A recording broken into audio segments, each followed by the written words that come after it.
So this is 141, by the way. The cyber competition teams are forming. A lot of students have been contacted.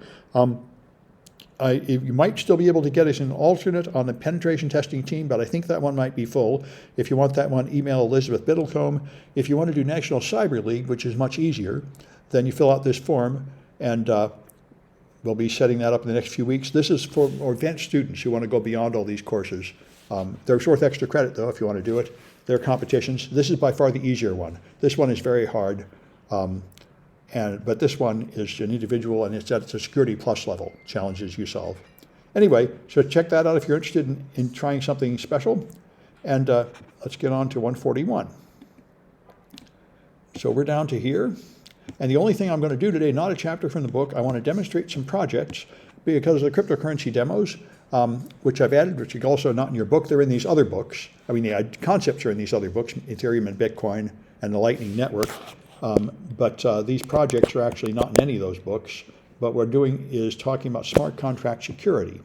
So let me just demonstrate a few of these things.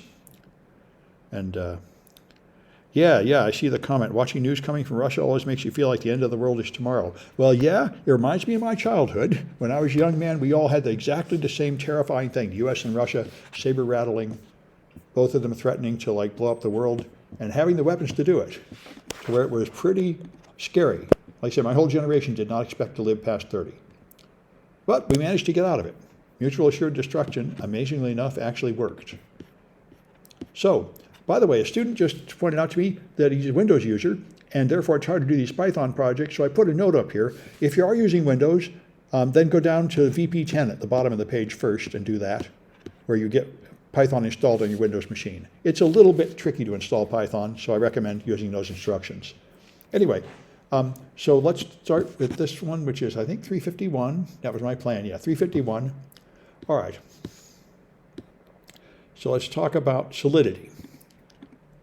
And so I'm here, and I think, well, I don't know. Let's see if I have MetaMask. Maybe it'll work.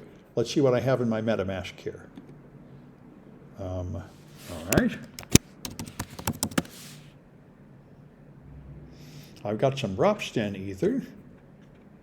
And really, I think I can use any one of these. Ropsten might work. I think in the previous one, I switched it to a different test network because Ropsten wasn't working. But Ropsten might be working now. We'll give it a try. So if you open Remix is the tool. Oh, it can't be reached. Okay, folks, I'm going to have to stop this recording and restart it because I need to turn on my VPN because the evil City College network blocks everything related to cryptocurrency. So I'll start another recording. I'll stop the recording and the streaming and start it again within a minute.